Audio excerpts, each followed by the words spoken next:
Betty la Bomba got a massive damage buff in the recent Dawnforge update because she now does 700 damage per shot instead of 650. And this is actually a pretty big deal because when you combine it with Fiery Disposition and her other damage dealing abilities, she can end up doing a lot more damage than she used to before. But the thing is, this actually used to be a bigger buff. On the PTS, they buffed her up to 750 damage instead of 700, which turned out to be absolutely bonkers. And so after community feedback, they toned it back down to 700. Now, I've been of the opinion that 650 is the Goldilocks zone. It's the sweet spot where her damage should be. 550, where it used to be, was too low. And I think going up to around the 700-750 range is a little bit excessive. Because yeah, when you combine it with Hail Bombs, and when you combine it with Cluster Bomb, and the ability to use Explosive Personality and just dart around someone like this, her damage gets pretty ludicrous, and with 650, she was already doing pretty good damage, and she was one of the best tank busters in the game.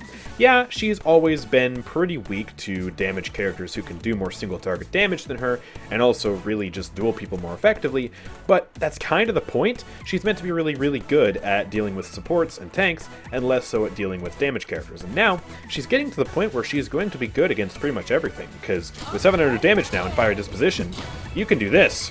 And I didn't even need 3 grenades for that Victor.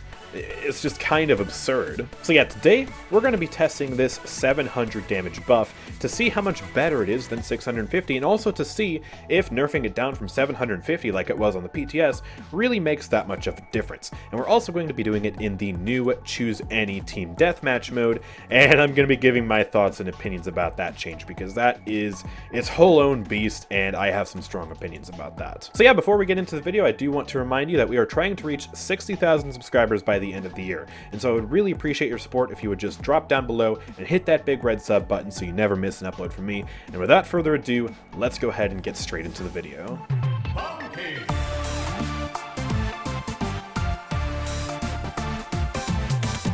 Alright, so here we go. We are in TDM Dragon Arena, and my team surprisingly has not gone for the time-tested strategy of 4 Androxus players on the team. So in Team Deathmatch now, you can choose any champion regardless of if another person has picked them, like Studio 69 just did here. We have 2 Ceres players on our team now. The enemy team has double Furia, double Octavia. And yeah, it results in some very wild and wacky strategies. And honestly, I am not really sure how I feel about this mode, because on the one hand, Choose Any certainly is a unique novelty. It lets you do some silly stuff, but one thing I noticed when I was playing the Choose Any mode back when it was a limited time mode was that, well, it gets old pretty fast when you go up against certain comps that just have 4 or 5 of one character that absolutely just breaks the game. Yeah, it tends to get not fun very quickly. And so yeah, making it just a main game mode is already a questionable decision. But yeah, they did this to Team Deathmatch, so now you no longer have the opportunity to play the old version of Team Deathmatch where you could only have 1 character per person on each team. So you could only have 1 Ceres on each team, for example. Also, let's go Fiery Disposition here with the cluster build real quick. We got max health and cluster cooldown reduction as well as cluster range. And we're going to just spam in here. Now, of course, Betty is not like the most ideal champion to play in Team Deathmatch, which is why this will be a particularly decent test of her damage now. Because normally you'd want to pick her in Siege where she can tank bust, but now with 700 damage shots, we should be able to just run around and be much more effective at just, yeah, jumping on this guy's head and 2-shotting her. So this damage really should start to show its strength here. But yeah, they basically kind of just ruined this game mode for anyone who wants to have the classic Team Deathmatch experience, and who doesn't want to have to worry about potentially having a match like this, where there are 2 Octavias on the enemy team right now, and it's absolutely terrifying. Also, I really didn't make that in one jump. What am I doing? It's a good thing the Octavia is completely oblivious to what I'm doing. What a goofy little goober. But yeah, we were able to kill that Skye there. She kind of just got stunned to my hail bombs and into my grenade there, and she died pretty effortlessly. I think Skye's coming this way. Yeah, I hit her once. Okay, she's still coming. Hello. How are you still alive? Excuse me? How did she live that long? I guess she got a heal from Furia, man. Cauterize doesn't really scale that well in Team Deathmatch. But honestly, like, if they wanted to include Choose Any as a more permanent fixture of Paladins, What I would have done instead is I actually would have, I would have made it a custom game mode feature, where I would have just allowed it to be toggled in custom games. You know how you can toggle a bunch of different things in custom games, like, well, how fast you generate ults, for example, or turning on and off items?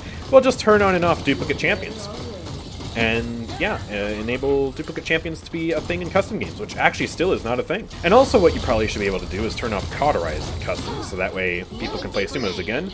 Even though I personally don't really care for the game mode anymore, I know many of my viewers and many people in the community used to love sumos, and now they can't really play them, because cauterize is just a passive thing now. Cauterize going passive is certainly a very good thing for the game, but not a very good thing for sumos. So let us turn that off in custom games, you know? Let us make them even more custom, because honestly, more customization in customs the better, I'd say. Look at how grouped up these guys are right now. We're going to go in for a big nuke.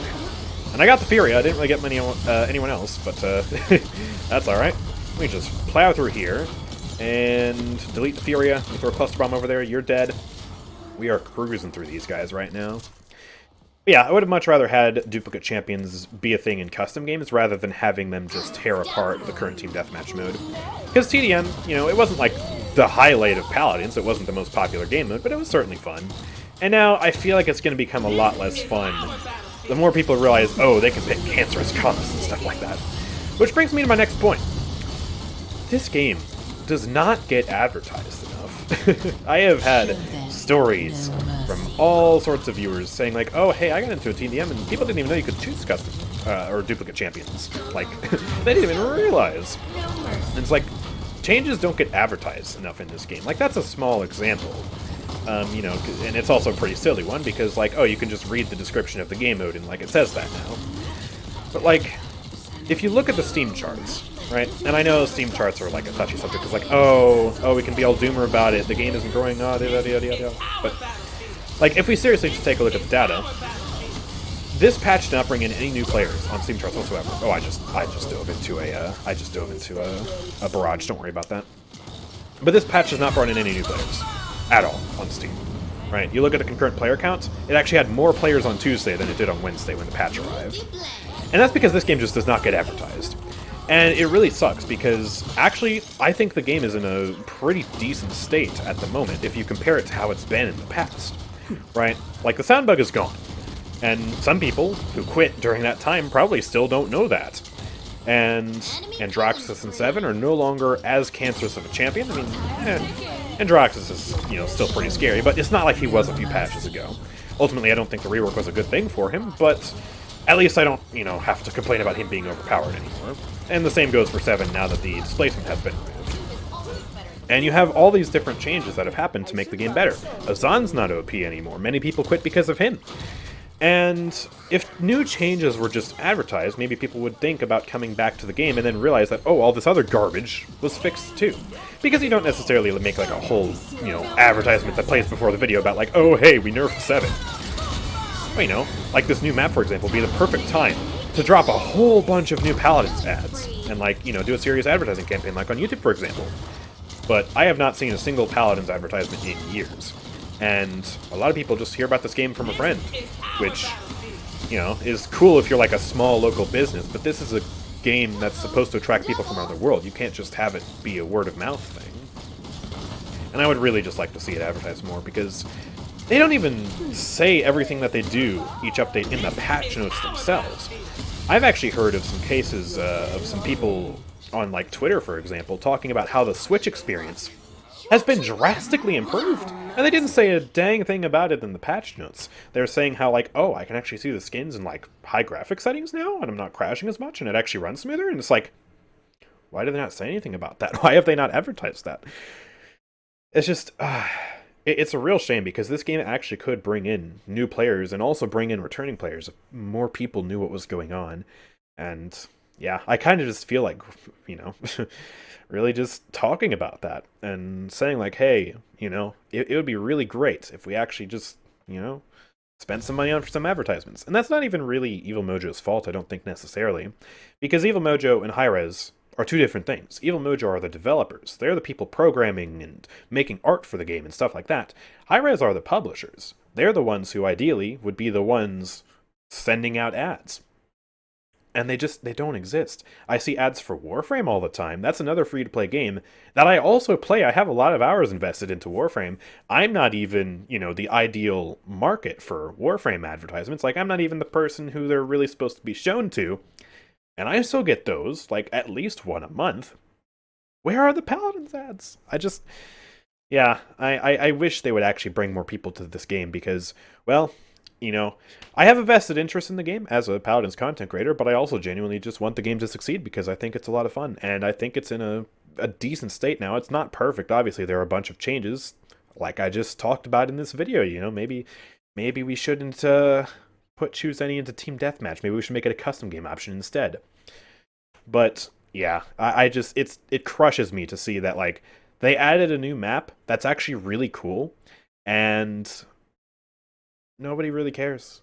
The same people who are already playing the game are enjoying the map, but didn't bring any new players in. And that it's really quite disappointing. Also, side note, another disappointing thing. There is a limited time mode, which is probably actually live as you're watching this video, where you only play Dawnforge. Why was that not available on Wednesday? Like, you just released a new map. Why don't we have this limited time mode available for a week? Like, from Wednesday to Wednesday. Where is that? Because I have gotten Dawnforge once in my Siege queues, and I've played probably a dozen Siege games. Actually, we can take a look at my history here. I have played, a lot of Siege games. Actually, this is just called Dawnforge, the one match I played there. Why is that called something different? That's weird. But yeah, I have played a bunch of Siege games since the update, and why is this called Abyss? Wait, that's just weird. Oh wait, no, those are my custom games. Oh, that's right, I forgot. I played Dawnforge in a custom game. That's what this is. Okay, yeah. So I got Dawnforge in my recent stream today. It was one of these games here. But yeah, I literally had to use the custom games feature to play Dawnforge on the day of the update because I literally didn't get it in Siege Queue. I got Ice Mines like 3 times and I didn't get Dawnforge. So yeah, I really wish that limited time mode was just available from the get-go. And again, it's probably available by the time you're watching this video because it should be out on Friday and this video is coming out on Friday. But I really would have liked to see that because it just would have made it so much easier. And also, maybe increasing the map weighting in Siege so we get it more frequently than Ice Mines, that would be cool too. But yeah, I guess, I don't know. I don't really know why they didn't do that, to be perfectly honest. I'm not really sure what the answer is. Oh, also another thing I just noticed. I don't see my Team Deathmatch in the history. Wait a minute.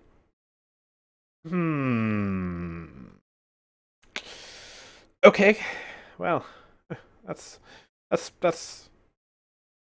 What? Okay. That just... I don't even know, man. I don't even know what's going on right now. But all I know is that Betty buff is pretty absurd. Like, I remember from the stat screen, we got 17 kills there. And yeah, that's almost half the kills in a Team Deathmatch with a character who's not even supposed to be good against damage champions, going up against 2 Octavia players, 2 Furias, pocketing both the Octavia players. So, yeah, I don't know if this was it, Chief. Honestly, I think they should have just left her alone at 650. Like, yeah, she wasn't the greatest versus, like, Androxus or Buck, but that's the point. Like, they're supposed to counter her, and then she's supposed to counter the tanks and the supports. And it's all just supposed to work together in harmony. But now, I feel like they're kind of just trying to make Betty good against everything, and I don't think that's necessarily a good idea, because she is already one of the best tank busters in the game, and we don't need her to also be good against all the other classes, because there's got to be something to keep her in check. Otherwise, the tanks are just going to get bullied into oblivion, and then everyone else is going to get bullied into oblivion. So, yeah, I don't think this was it, Chief. I think it should have just been left at 650, but I am at least glad that they didn't go all the way to 750 because that would have been too extreme. But let me know your thoughts in the comment section down below. And again, while you're down there, make sure, of course, to subscribe. We're trying to reach 60k by the end of the year, and I'd really appreciate your support. And also, yeah, check out the Twitch channel and the Discord server, both of which are linked in the description down below. I stream regularly on Twitch. We're going to be continuing the Road to Master series very soon. And I also have a wonderful active community of people on Discord, so if you want to find people to party up with, that is the place. And yeah, if you want to buy the event pass and access Rami, then make sure you buy the crystals at my Nexus, nexus.gg/AndrewChicken. You can buy crystals, the season pass, and more, and support me in the process. But with all that being said, thank you guys for watching. I will see you all next time. Peace out.